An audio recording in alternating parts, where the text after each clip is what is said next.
Be still when you don't know what to do. Let God move. Psalm 46:10.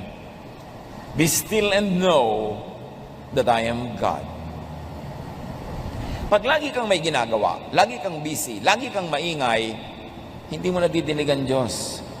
Hindi mo nararamdaman ang Diyos, hindi mo nakikita kumikilos ang Diyos. Ngayon, kung may problema ka, hindi mo alam ang gagawin, dapat wala kang gawin. Ha? Wala po akong gagawin? Hindi mo nga alam ang gagawin. So pag may ginawa ka, mali ang magagawa mo kasi hindi mo alam ang gagawin. Pagka, pastor, hindi ko po alam ang gagawin ko. Ano pong gagawin ko? Ulitin mo sinabi mo, hindi ko po alam ang gagawin ko. Ano pong gagawin ko? Hindi mo pala alam, di wala kang gagawin. Manahimik ka. There are problems that get solved by themselves over time. Parang sugat. Hayaan mo lang yan, gagaling yung mag-isa. Huwag mong kutkutin every day. There are problems that get solved by not solving them, by not interfering with them. Andar yan mag-isa, hahanap yan ng solution. There are problems that get solved with the passing of time. Panahon lang pala ang makakalutas dyan. Hindi pakikialam natin, panahon.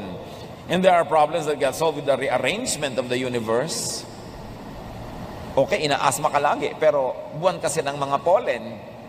Pagka pala hindi na buwan ng mga pollen na lumilipad sa hangin, mawawala na yung asma mo. That's solved sa paglipas ng panahon. And there are problems that get worse pag pinakialaman mo sa maling timing. Tandaan niyo mga kapatid, pag walang magandang option, pag walang katanggap-tanggap na choice na gawin, be still. Don't do anything. It is the best. Siyempre, dapat kang makiramdam kasi baka naman dapat may gawin ka na, wala ka pang ginagawa. At kung kailan wala kang dapat gawin, doon ka may ginagawa. Mali ng mali. Dapat ang tao nakikiramdam. Be discerning. Be spirit-led. And if you are not gifted with great discernment, magpapayo kayo, humingi ng tulong sa mga taong gifted with discernment. Kakausapin ko ang anak ko tungkol sa boyfriend niya na ayaw ko. Pero tama ba ang timing? Tanungin mo yung kapatid mo, yung pinsan mo, okay bang kausapin ko yung anak ko? Anong tingin nyo?